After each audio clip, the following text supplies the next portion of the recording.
بسم الله الرحمن الرحيم رب زدني علما. So now the next part, we'll try to understand or we'll try to see what if there is a problem with the DHCP service and what are the things you are going to check, troubleshoot. Okay, so any troubleshooting part, I generally say troubleshooting, the basic step of any troubleshooting or anything like whether it is a DHCP or anything, you should understand your network topology. That is very important. So simply without understanding your topology, without understanding your network, how the physical connections are connected, how many devices you have, how the connection, how many sites you have, what devices are being used, routers, switches, VLANs, trunking, if there is any routing, these are all things you need to know. Okay, so basically you need to understand your network topology. That's what you do when you start working for any company. The first step, you always try to understand the network, understand the topology, understand the structure, understand the IP addressing scheme, which subnets used where, and configuration commands. Now, especially the configuration commands, what is the correct configuration commands which works, and what each and every device is configured. We verify with a show run command and show other commands to verify most of the configurations. Okay, so any troubleshooting, always first you should understand. So even if you ask me to troubleshoot your network without understanding it, I cannot do anything. Okay, so that's the first step. Now, once you understand your topology, everything, now you need to isolate any issue in two parts. So generally, when I do troubleshooting anything, generally we isolate in two parts. Whether any troubleshooting, even the DHCP also, I'm going to say that only one particular user is facing the problem, or everyone is facing the problem, or some a specific VLAN or specific subnet users or specific department facing the problem. So you need to always isolate any problem. It can be DHCP or it can be anything. Okay, it can be related to any other technology as well. You always need to categorize the things into two or three parts. It will vary. Now here, if everyone is facing the problem, what you will do? So now we need to isolate. If everyone is facing the problem, most likely the problem with the DHCP server, because most likely the DHCP server is down, right? That can be the possible issue. Or there might be a pool issue. Whatever it is, means mostly the DHCP centralized issue if everyone is facing the problem. If a specific user is only facing the problem, or maybe two, three computers, mostly it's a system related problem. System side means mostly on the system side, maybe the device is not connected properly, or some connectivity issues, mostly, or maybe the software issues, maybe the operating system issues, like that you need to check, because you need to mostly check on that part. You cannot simply go and say, okay, there is some issue with the DHCP, there's a DHCP server issue. You cannot simply tell like that.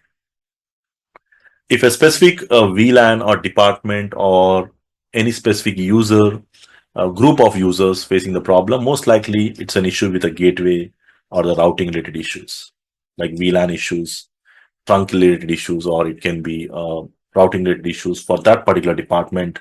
It can be. So that's how you need to isolate. Okay. Any issue, we have to do the same thing. Now, based on these three categories, we can isolate. So if only that particular user is facing the problem, let's say, now we have to mainly check the device settings. Like most likely you might not have an option, DHCP is not selected. There is an option called obtain the IP automatically. Maybe someone did not select it. Maybe that can be the issue. Of course, the other possible things you can categorize as the connectivity related issues. Maybe that connection to that device, maybe the wired connection or the wireless connection is not properly connected, or maybe that particular port is in a shutdown state because that user is connecting to a switch. Maybe there is a problem with that particular port. Maybe that particular port is having an issue. So we need to go to the switch and check that particular port. Maybe that particular port is not configured in that particular VLAN, which is supposed to be. Or maybe there is a port security violations configured. There is a port security feature. We'll talk about that in the security concepts. Normally, there is a port security. You can add, like, you can limit the MAC addresses. There are many things you can do. If there is any port security configured, if it violates the rule, it will put the port into error disable state. Okay. So those are the things we have to check if it is a single user. Okay. So that's the thing. So mostly the single user issue, you have to check if the device is getting the IP address automatically. Other things I already listed here. Okay. So it's not possible for me to document each and everything. That's the reason I am writing here, because there may be any things, many points it comes out at the end. Okay, so now let's take an example. Only that particular VLAN or only that particular department is facing the problem. Let's say the users of the VLAN 10, which belongs to accounts department, only these particular people is facing the problem and they are not able to get the IP address within that VLAN. Okay, and assuming that you already checked. Now for testing, you just need to use any one PC. There are 2-3 PCs you have checked, PC1, PC2, and you confirm that all the department users or multiple people from the same department complains the same issue. Now, in these scenarios, what you have to do, you have to escalate the things, assuming all these users have proper connectivity, these things. Anyway, you don't need to go and check because it's not practically possible. Like everyone have the same issue, connectivity issues. Of course, if the switch is connecting centrally to all same switch, if that is down, that can be one of the likely reason. But assuming the devices, everything is perfectly working, we'll try to mainly escalate our configurations and the verifications towards the VLANs and trunk links. So make sure that VLAN is created, make sure that the trunk links are properly configured, reaching the DHCP server. Because if any of the transit link is not a trunk, then that can be the reason. So verify with a show interface trunk command, verify with show VLAN command, those things. So if the DHCP is on a remote VLAN, let's say, make sure that the relay agent is properly configured on that SVI or on that gateway. Because sometimes you configure the relay agent for VLAN 20, VLAN 30, and it is working, but not configured on the VLAN 10. Sometimes you miss one VLAN. That can be a most likely reason. So simple thing, whenever you see a specific department, you need to simply move to the VLAN configurations or the trunk configurations, those things. And of course, you can add routing related configurations as well. That can be the thing. So the main thing is you need to know the correct configurations as per the lab. Okay, so whatever I did the configurations in my previous labs, if you know all those configurations, then it becomes easy to identify saying that, okay, this configuration is wrong or this configuration is missing. You can easily come to know. If you don't know the configurations and if you have never implemented or if you have never verified, then it's not possible for you to verify. So the base for all the troubleshooting things, the base for every troubleshooting or any troubleshooting things is simple. Understanding the correct configurations and the core concepts, you need to know the core configurations. And you compare those configurations with the missing configurations or misconfigured configurations. Okay. Additionally, you can see maybe there is a pool exhaust. Maybe the IP addresses has been allocated and all the IP addresses are finished. Maybe that can be another reason. Or routing related issues, that can be another reason. Okay. Now coming to the main part. Now, what if everyone is facing the problem? Each and every department facing the same issue means most likely the issue is on the DHCP server. So simply go and check whether you are able to reach the DHCP server or not. Ping to that. Check the DHCP server is powered on. Check the DHCP server is having enough IP addresses for all the pools. Because there is something called DHCP starvation attack. The attackers can send out a fake request uh, using all the IPs where the valid user cannot have the IP. That is one kind of attack. That can also be one of the reason.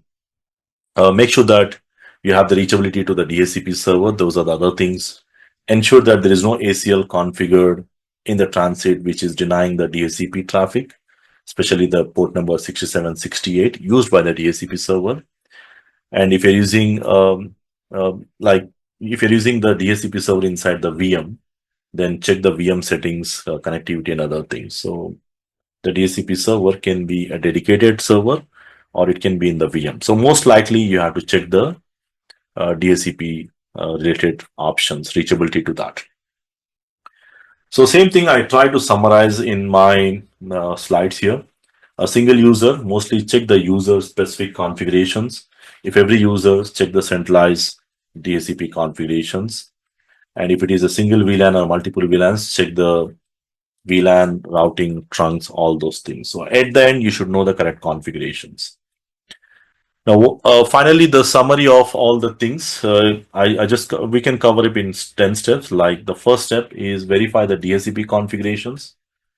The specific show commands we use, show run config or show run include. Generally, show run include section DHCP, the command which I use. Make sure that the complete configurations are correctly configured, the DHCP side. And if there is any exclude, check the exclude addresses, because sometimes you might have those addresses excluded in the network by mistake. Like instead of 1.1 to 1.10, maybe I have given 1.100. That might be the case. So sometimes that can be the issue. Verifying the VLANs. The VLANs show VLAN command or show IP interface brief. Show IP interface brief will show you that the SVI will be up and running. Sometimes if the SVI is down, if there is no VLAN created, then that can be the issue. The VLAN should be up and running. You can verify that, and also verify the VLANs are properly configured. Show VLAN command. To verify the trunk links, we use show interface trunks. To verify the DHCP bindings, we use show IP DHCP bindings, where we'll verify the IP addresses leased out. And additional commands, like if you're not sure what is the issue, then you can enable the debug commands to verify the response messages, what are being sent and requested. And again, if you are verifying the same thing on the client side configurations, you need to manually check the client side, like connectivity or obtain the IP dynamically, those things. If you doubt the problem is only on the client, check the connectivity, make sure that you have the connectivity to the DHCP server. Try to ping to the DHCP server if from the other devices. If there is an issue with the reachability of the DHCP server, and verify the DHCP server availability with a show IP DHCP server statistics. This is basically to show you whether you have the enough IP addresses or the free IP addresses are available or not. So normally I summarize the troubleshooting something like this in multiple categories, every topic. But again, this is how you need to isolate. Okay, this is how you need to switch. So this way you can minimize the time taken for the troubleshooting. Because if you're not in a position to isolate and you say that I'm going to do verification on each and every device, that's going to take more than 1 day to troubleshoot. Okay, so troubleshooting is all about troubleshooting the things in a faster way, and that comes only if you are very good at the configurations and the verifications. If you are good at understanding them, understanding the topology, all the prerequisite things what I discussed. Okay, so simply you cannot troubleshoot any network by simply remembering all these steps. That's not possible unless and until you know the correct configurations, unless and until you know the network topology diagram, everything you should know, including the correct configurations. Then after that, you can just go with all these things to verify and confirm and fix if there is any kind of issues relating to troubleshooting.